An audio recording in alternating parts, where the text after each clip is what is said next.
Hey guys, Aaron here. Today we're going to be tackling kind of a common issue on these Ecoboost engines, and that's the replacement of the ignition coil boot. And what that is it's a boot that sits over the end of the ignition coil and kind of makes a good contact with the spark plug.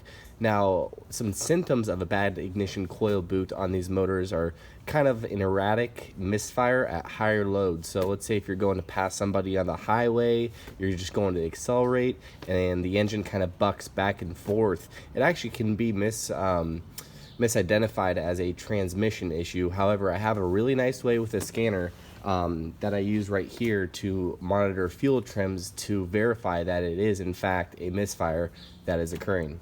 Ford a little while ago has released a TSB regarding this issue, which is what we're going to be doing today. Now, normally I'd go ahead and replace the spark plugs while we have the ignition coils off. However, that was done about 5,000 miles ago, and we have confirmed that the gap is correct on those plugs. Due to these engines being turbocharged and direct injected, spark gap plays a very critical role in the performance of these engines. When these engines rolled out in 2011, Ford originally put the spark gap at about 35 thousandths. However, since then they revised the spark gap down to a tighter gap of anywhere between 31 thousandths and 28 thousandths.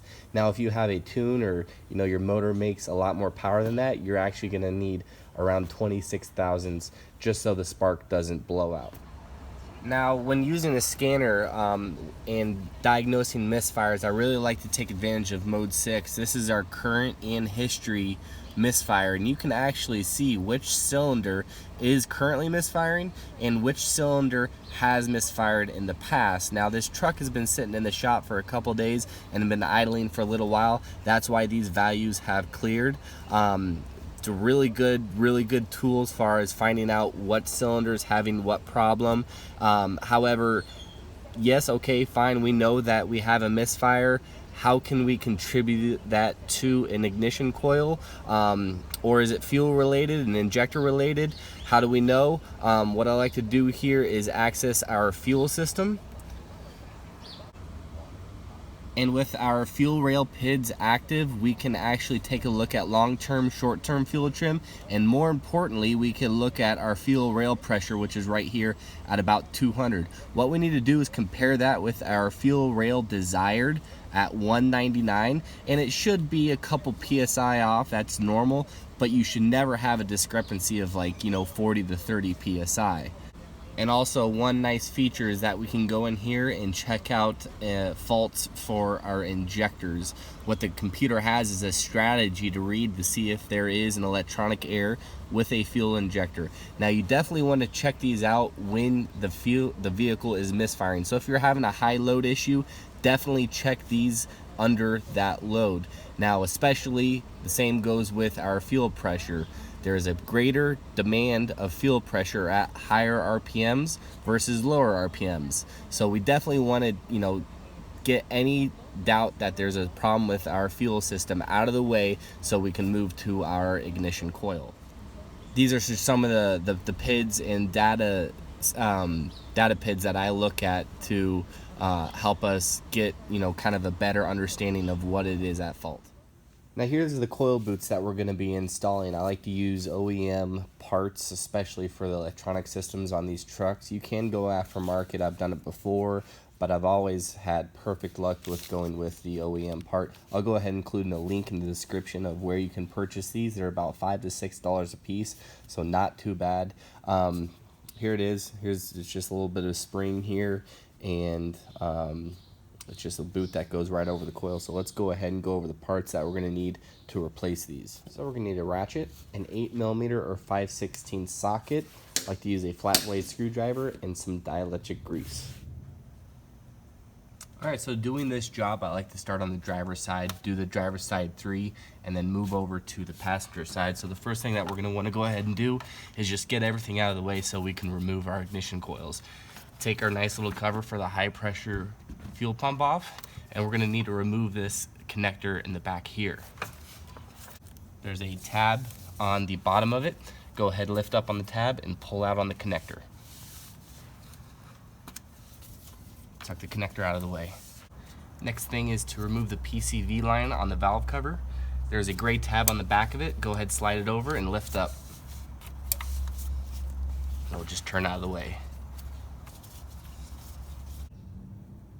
Now before we can remove our ignition coils, we need to remove the connector for them.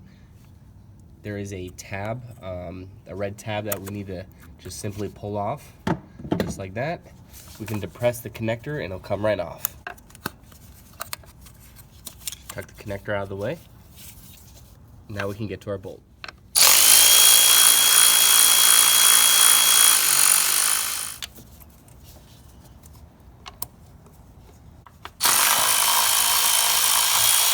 Now that all the bolts are removed, we can go ahead and remove the coil.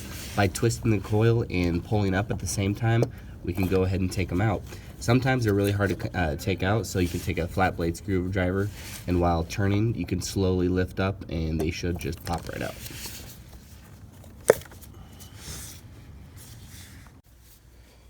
So here we have our driver's side ignition coils ready to be swapped over with the new boots.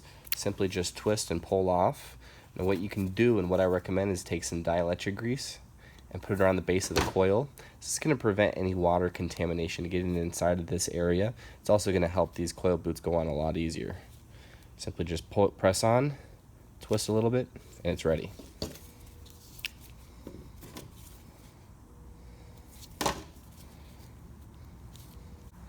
So there we have it. These three are ready to go back into the vehicle.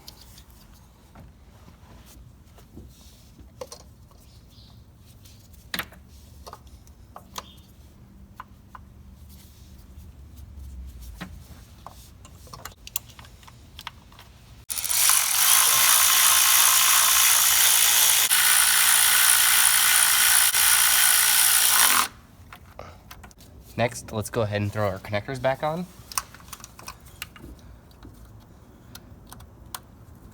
Make sure when you push the connector in, you hear an audible snap, and simply press in that red piece. Same thing with our high pressure fuel pump. So there we have it with the driver's side. Let's move over to the passenger. So I'm going to go ahead and remove the PCV line on this side.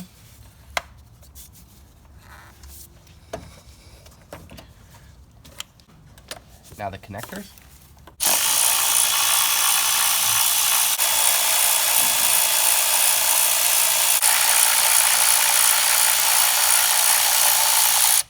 Now our ignition coils should be ready just to lift on up.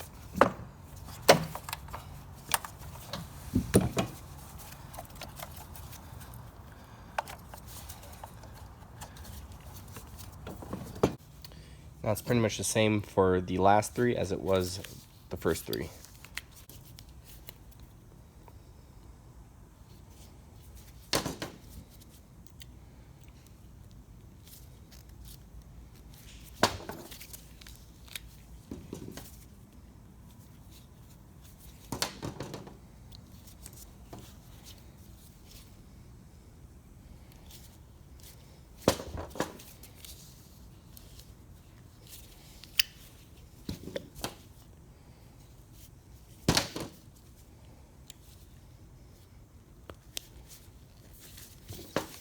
Now these are ready for install.